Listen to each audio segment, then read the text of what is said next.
The views expressed are solely those of the speaker and not necessarily those of Paltalk.com, AVM Software, or its advertisers.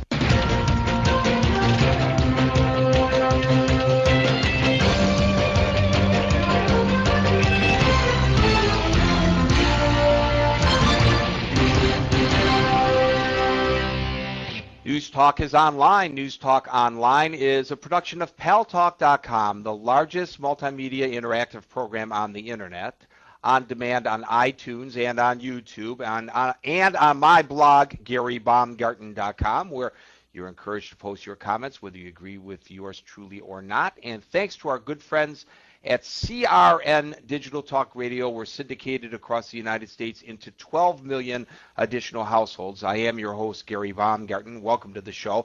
Well, as we all know, we had this bailout of Wall Street that was shoved down our throats, and now there's questions about whether that money is being properly spent, questions about whether it's being properly managed, questions about whether there is proper oversight, and now along comes Mary. Well, not really Mary. Along come the CEOs of Ford, GM, and Chrysler. We used to call them the Big Three, and since I'm originally from Motown, I will affectionately still call them the Big Three for the purposes of this discussion. And they are saying, Mr. and Mrs., Sir and Madam members of Congress and the U.S. Senate, we need $25 billion from you in order to stay afloat. And if we don't, it's going to adversely affect the economy. It's not just our companies that will go out of business, but all the companies that feed our companies, all the people who are making the parts, and all the truck drivers, and it's just going to have a spiraling effect on our economy. Now, fears that that may not happen, that the bailout may not occur, actually caused the Dow to take a huge dip today. And maybe that's an indication that we ought to be bailing out the Big Three.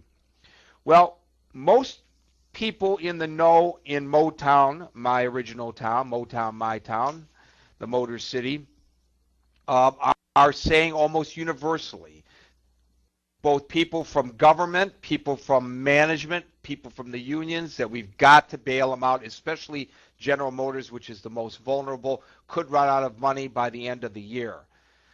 But our guest today is not the most popular boy on the block right now. James McTevia is a turnaround specialist. He takes companies that are in big trouble, deep trouble, and he turns them around. His job is to convince management to confront difficult issues, assist in an analysis process, and provide expertise and structure to guide the business successfully into the future. Jim is widely recognized and well respected as a pioneer in the highly specialized field of crisis management.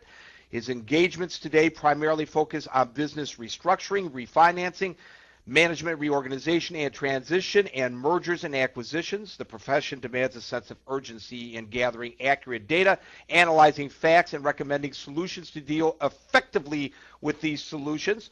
When I heard that you, Jim, were against this bailout and you were like a lone wolf crying in the wilderness of southeastern Michigan, I said, buddy, I got to have you on News Talk Online on Paltalk.com. Welcome to the show. Thank you. Well, thank you. Do you feel like a fish swimming upstream there in Michigan? No, there's a lot of people in the country that feel as though that taxpayer money shouldn't be used for these purposes whatsoever. I'm not alone. Well, but what of the fact that the Dow just tumbled today on concerns that there may not be a bailout of General Motors? Can you imagine what will happen if, in fact, General Motors goes belly up? The stock market will crash worse than it has already, probably, right? I don't think most of the taxpayers in this country live and breathe as to whether the Dow goes up or down, quite frankly. So what would you recommend? I think the general taxpayers in this country are suffering from something that we are all very well aware of, but are really unwilling to admit to. And we as a society have created the problems that we're living with The problems in the automotive industry were not created by the automotive industry or the unions or the management or the government, and everybody's sitting in Washington pointing fingers at each other as to who caused this mess and should management be changed, and on and on and on. Let's get the problem out in the open the way it is, and that is General Motors is just one of many companies in this country, and they're experiencing financial difficulties. And the fact that they are screaming that if General Motors fails, that there's going to be millions and millions of people that are losing jobs and the whole country is going to go in the potty is absolutely not true. I mean, that is just not going to happen.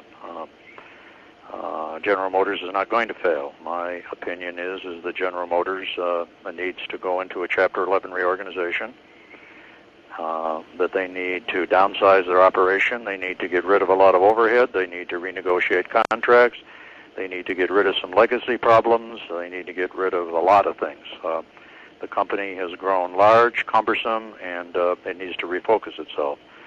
The $25 million to retool and everything that's already been approved is very important, because that's how the company is going to reach into the future. It's going to become a different company. It has to become a different company. And the best place to have that done is in a Chapter 11. Now, people say, well, they can't get financing into Chapter 11. Not true. That's the place for the government. The government can finance General Motors in a Chapter 11. I'd much rather see the government lend money to GM in a Chapter 11 to fund the expenses of the Chapter 11 and to help them reorganize. Have General Motors sit in a Chapter 11 until 2010, when this country is probably going to be in a heck of a lot better shape than it is now, and come out of Chapter 11 in a cleaner, more organized, a better run, better products, all retooled and humming. And they can continue to operate in Chapter 11. Everybody doesn't go home and turn the lights off. They can continue to operate in a Chapter 11. They can downsize their operations. They can liquidate some of their inventory. As a matter of fact, all of the inventory. They got 800,000 units sitting around on dealers'